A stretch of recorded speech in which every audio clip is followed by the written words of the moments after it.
Okay, here comes on how to create functions that add numbers. This is the first part, but this is not the best way of creating function that adds to number. But for a start, let's begin with this. We created a declare use a keyword function, then formed our own name, created the function. Inside the function, you can see the block bracket here. Inside the function, we declared a variable on line 298 to be 6, and the second variable, which is second number, to be 5. And on line 300, we added up the two number with a plus operator. And we also log the sum with a few sentences on in a string. And if you save that, you can see that on the console as 11. All right, because we have already added the number here. Then give the result here. Then you see here on line 303, we executed the code, executed the function, called the function to do its job, and it does its job. But if I didn't call it and just save, it will not do its job. I just defined it on line 297 to 302. It's just a definition of the function, but it never instructed it to start its job.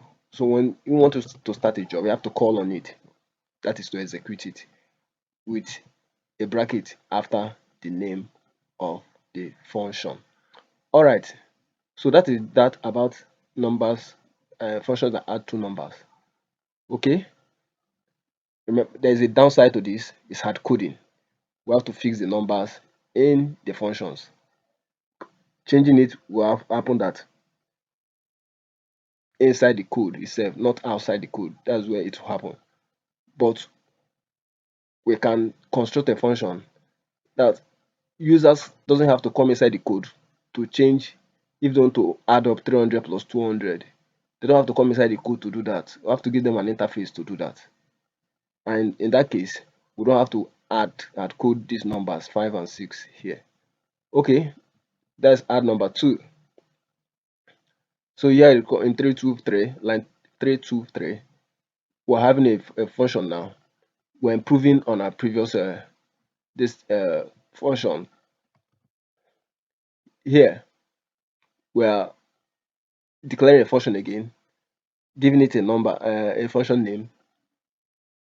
Now, instead of declaring the variables individually, we declare the variables inside this place. We'll call these parameters. You can see it on my showing on my this thing. We'll call it parameters. This is the function that has parameters. What it will use to do its job. Those are the parameters. And remember, to describe a function for you clearly, is a function is a piece of code that does a work, does something. In the same reasoning in a physical world, if you're having a party, you could have different people doing different jobs. One is to let people sit orderly, receive them, which is more or less like a protocol or ushers, as the case may be. Then there are some that serves. They are to serve, and there are some that just have to speak as the master of ceremony. They just speak. Now, for the person that has to speak as a master of ceremony, it has to have some means of communication, maybe a microphone. That's what it needs to do his job. But the person that serves may not need that. So to carry out that uh, public speaking as a master of ceremony, he needs something to do his job, to be able to address the people without losing his voice. So for this function to do its job, it needs these two variables. These are containers, these are variables that we declared with let in our previous distance. So we're passing it in between the bracket, which is a comma separated. You see comma here after the other. So once we call this function, we must pass it this, put some two things inside this container so that it will use it to do the addition here. So we're calling the function here now, and we're not passing it anything. This this will not help us, because if we execute the code, we will not get anything. You can see they have executed it now. This is the previous one. Now for this, it says not a number, because this is line 325. 325, and look at it here. This is line 325. The number of this is sum, and this sum is not a number, because this one was empty when I called it. So if I pass it now, I didn't need to pass my, if I pass my 2, comma 4 and save, you can see here it gives me 6. I can also change it to 10. You see, it gives me 12. So if I want to show it on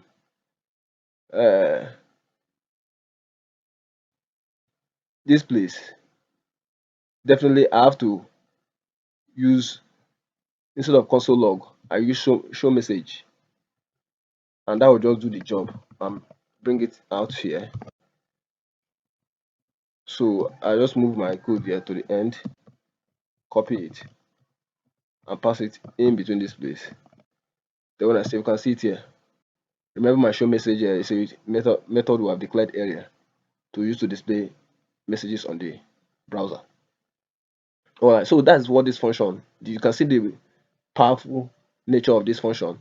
Just in our previous class, when we talk about constructor function, and we'll talk about not hard coding and the downside, and having a more dynamic functions that does job repeatedly. A single that does 100 jobs repeatedly without creating 100 functions to do one job repeatedly, but having one function that can do 100 jobs repeatedly. All right, so this is it. And if this is clear, I believe so, we can move to the next one, which is function add number 3.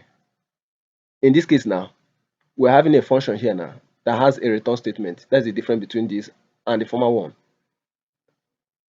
This statement, this function does its job, and after doing the job, it has to give feedback to the boss. The same thing as well, if you are having a ceremony and the servers are there, the master of ceremonies are there, and they are doing their jobs, then there could be a supervisor that you want to give you feedback on the state of things, and that is his job. You have to take observations, do one or two, and give you feedback. You're expecting feedback from him. You may not be expecting feedback from the server. You may not be expecting feedback from the protocols, ushers, as the case may be. But for the supervisor, you have told that I need feedback after the ceremony or intermittently. So his job is to do his job and give you feedback. So that's what this function does. It does its job, adds its number, and gives us feedback. With this return statement, a function can give us feedback. Is that okay? All right. So I'm executing the code now in line 358, and I save it. I executed it. Now you discover that there's nothing printed. These ones that are printed are just printed from the previous line. You can see this is line 301 and this is line 325, and we're in line 353 and nothing has been printed. So if I want to show it on my message, yeah, if I want to show it on the console, I can wrap it on the console.log. All right, I'm executing it now inside the console.log. Here is it, line 358. The answer is 12. You can see this is line 358, and it says this is logging out now. And if I want it on the browser, I can use my show message, then execute this particular function inside my show message, and it gives me 12, and I can change it to 20, and it gives me 25. Now this is happening without a console log inside this place. You can see it, I didn't put any console log inside there, but I'm executing this and it's giving me a result. it's returning a value to me because I use this return statement without putting console log inside. If I had not put console log inside and I use return statement, it will return a value for me. Now, if I remove this return statement now, and you discover that nothing will be returned, no information will be returned. Now I'm moving it and I'm going to save it now. You can see that line 358 is undefined. Look at it. Console log line 358 is undefined. The function did its job, but it didn't return any feedback. That is the implication. It did its job, it did the addition, and the sum is there, but it never returned feedback. That's why you can see it here as undefined. And you can see on our this thing here, just giving us a default value that we had before. Loading the new value, and the new value will never load because this is undefined from the console. You can see it. But if I return the return statement, yeah, it shows the value. It returned it. In other words, I can even take this call the function, save it in a variable, whatever it returns, to show that, and call it this return the value.